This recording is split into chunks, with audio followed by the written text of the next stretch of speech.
இன்றைக்கான வீடியோ தாங்க வந்திருக்கு. இது வந்து பார்ட் 4ங்க. ஃபஸ்ட்டு 3 பார்ட் வந்து நம்ம ஆல்ரெடி போட்டாச்சு. பார்க்காதவங்க அத பார்த்துட்டு வந்துருங்க. அப்போ தான் இந்த வீடியோ வந்து புரியும். இந்த வீடியோவில் பார்த்துக்கிட்டோன்னா, நம்ம வீராவும் மாறனும் சேர்ந்து பிரியா வந்து அவங்க லவ்வரோட வந்து சேர்த்து வைக்கிறாங்க அப்படின்னு தாங்க சொல்லணும். அதாவது நம்ம பிரியாவோட லவ்வரையே வந்து கடத்திட்டு வராங்க அப்படின்னு தாங்க சொல்லணும். அதெல்லாம் பார்க்குறோமா சேனலை மட்டும் மறக்காமல் லைக் அண்ட் சப்ஸ்கிரைப் மட்டும் பண்ணிடுங்க. ஃபஸ்ட்டு எடுத்தோடனே எல்லாருமே வந்து மாடியில் ஜாலியாக உட்காந்து பேசிக்கிட்டு இருக்கிற மாதிரி தான் காட்டிக்கிட்டு இருக்காங்க. அந்த நேரத்தில் வந்து நம்ம ராமச்சந்திரன் வந்து அவங்க மனைவி காவேரி இருக்காங்கள்ல, அவங்கள நினச்சி ஃபீல் பண்ணிக்கிட்டு இருக்கிற மாதிரி தான் காட்டிகிட்டு இருக்காங்க.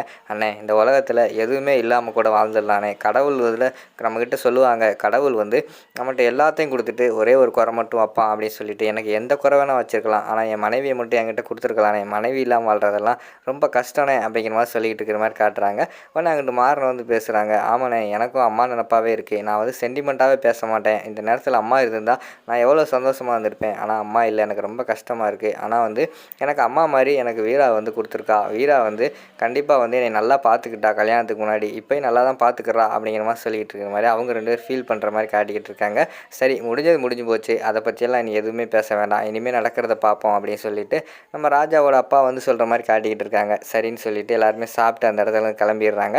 அடுத்து ராஜா கிட்டே போய் நம்ம மாறன் வந்து பேசுகிறாங்க, அண்ணே, நம்ம இது வந்து பிரியாவுக்கு தெரிஞ்சு தான் அந்த கல்யாணம் வந்து நடக்குதா அப்படிங்கிற மாதிரி கேட்டவனே, ஆமாடா என்ன அப்படின்னு கேட்டவனையும், இல்லை நம்ம பிரியாவும் அந்த நம்ம கூட ஆப்போசிட் பார்ட்டி இருக்காங்கள்ல, அவங்க மகன் சந்தோஷம் வந்து லவ் பண்ணுறாங்க, ஏன்னா இப்படி பண்ணுறா, இதெல்லாம் உனக்கு தெரியுமில்ல அப்படிங்கிற மாதிரி சொன்னோடனே, தெரியும்டா, ஆனால் அவங்க 2 பேர்த்த சேர்த்து வச்சா வாழ்க்கை நல்லா இருக்காது. ஏன்னா வந்து 2 ஊருக்குமே தீராத பகை இருக்குது. கடைசியில் வந்து அவங்க 2 பேர்த்த சேர்த்து வச்சு அவளோட வாழ்க்கை கெட்டு போயிடுச்சுன்னா என்ன பண்ணுறது, அவளோட வாழ்க்கைக்காக தாண்டா பார்த்தோம். அது மட்டும் இல்லாமல் இது வந்து அப்பா எடுத்த முடிவு, அப்பா மீறி என்ன பண்ணுறது அப்படிங்கிற மாதிரி சொல்லிகிட்டு இருக்க மாதிரி காட்டுறாங்க. அண்ணே, வாழ்க்கை வந்து ஒரே ஒரு வாழ்க்கை, நீ தானே சொன்ன வீரா கூட சேர்ந்து வாழுன்னு சொன்னேன், இப்போ என்னடா தங்கச்சிக்கு இப்படி நடக்கிறதெல்லாம் நீ தானே பார்த்துக்கிட்டு இருக்க அப்படிங்கிற மாதிரி சொல்கிறாங்க. டேய், அதெல்லாம் சரியாக வராதா, அவங்க வந்து ரொம்ப கெட்டவங்க அப்படிங்கிற மாதிரி சொல்கிறாங்க.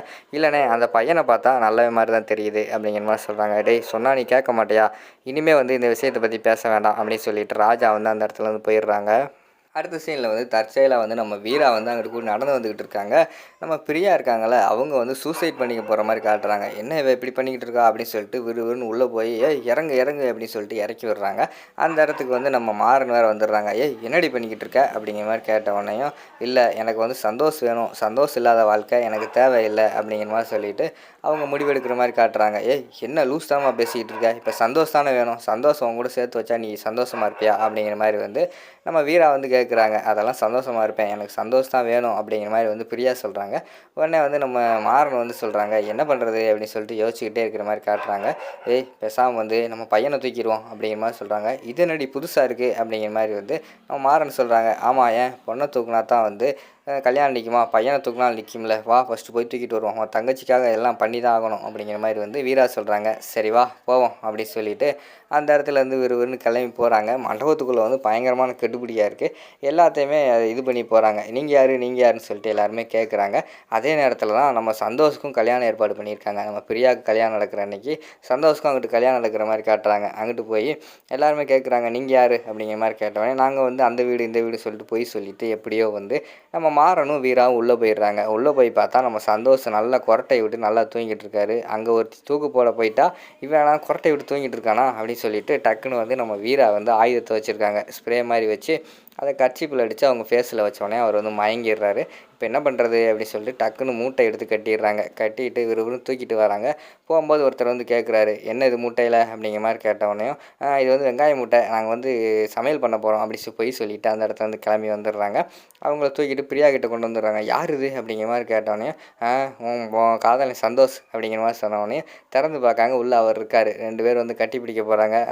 பேக் கல்யாணம் முடிய வரைக்கும் எதுவும் கிடையாது, சரியா, இங்கே இருங்க, இப்போ போய் உன்னோட மாப்பிள்ளையை தூக்க போகிறோம் அப்படிங்கிற மாதிரி சொல்கிறாங்க. என்னடி சொல்கிற அப்படிங்கிற மாதிரி சொன்னோன்னே, ஆமாம், ஃபஸ்ட்டு இந்த கல்யாணம் அந்த கல்யாணத்தை நிப்பாட்டியாச்சு மாப்பிள்ளை தூக்கி, பிறகு பிரியா கல்யாணத்தை நிப்பாட்டோம்னா பிரியாவுக்கு பார்த்த மாப்பிள்ளை தூக்கணும்ல அப்படிங்கிற மாதிரி சொல்கிற மாதிரி காட்டுறாங்க.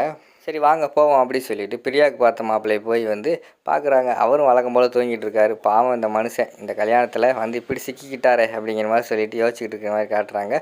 சரி இவர் என்ன பண்ணுறது அப்படிங்கிற மாதிரி சொன்னோன்னே, வழக்கம் போல் கர்ச்சீப் வச்சு தூக்கிட வேண்டியதான் அப்படிங்கிற மாதிரி வந்து நம்ம வீரா சொல்கிறாங்க, சரி நீயே பண்ணு அப்படிங்கிற மாதிரி சொன்னோடனே 2 பேர் சேர்ந்தோம் அதே மாதிரி வழக்கம் போல் அந்த மாப்பிள்ளையை தூக்கிட்டு, ஐயையோ இவனை கொண்டு போய் எங்கே வைக்க, அவங்க 2 பேர்த்த சேர்த்து வச்சாச்சு, இவனை கொண்டு போய் எங்கே வைக்க அப்படிங்கிற மாதிரி யோசிச்சுக்கிட்டே இருக்காங்க. ஏய் இங்கே மேலே ஒரு ஸ்டோர் ரூம் இருக்குது, அதில் வச்சு பூட்டிடுவோம் அப்படிங்கிற மாதிரி நம்ம வீரா சொல்கிறாங்க. எப்படி மண்டபத்துக்கு கொஞ்ச நாள் கூட ஆகலை, அதுக்குள்ளே எல்லா ரூமையும் கற்றுக்கிட்டே அப்படிங்கிற மாதிரி சொன்னோடனே, நீ சேட்டை பண்ணேன்னா உன்னை தூக்கி அந்த ரூமில் அடைச்சி வைக்கலான்னு பார்த்தேன், என்ன பண்ணுறது, இவரை அடைச்சி வைக்க வேண்டியதாகிடுச்சு அப்படிங்கிற மாதிரி சொல்கிறாங்க. பயங்கரமான கேடிடி நீ, சரி வா தூக்கு யாரும் வர்றதுக்குள்ளே தூக்கி கொண்டு போய் அந்த ரூமில் வச்சுருவோம் அப்படின்னு சொல்லிட்டு நம்ம பிரியாவுக்கு பார்த்த மாப்பிள்ளையை தூக்கி கொண்டு போய் அந்த குடவுன் மாதிரி இருக்குது ஒரு ரூமு, அந்த ரூமுக்குள்ளே வச்சு பூட்டிடுறாங்க. அதுக்கடுத்து கல்யாண ஏற்பாடு மறுநாள் காலையில் தீவிரமாக பயங்கரமாக நடந்துக்கிட்டு இருக்குது.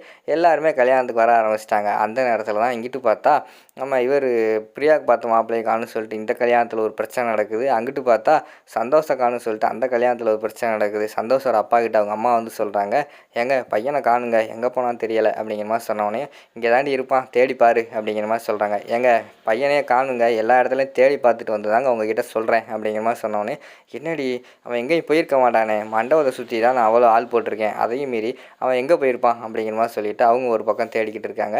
இங்கிட்டு பார்த்தா பிரியாவுக்கு பார்த்த மாப்பிள்ளையை காணுமே சொல்லிட்டு இவங்க ஒரு பக்கம் தேடிக்கிட்டு இருக்கிற மாதிரி காட்டுறாங்க. அதோட பார்த்துக்கிட்டிங்கன்னா அந்த பார்ட்டை முடிச்சிடுறாங்க.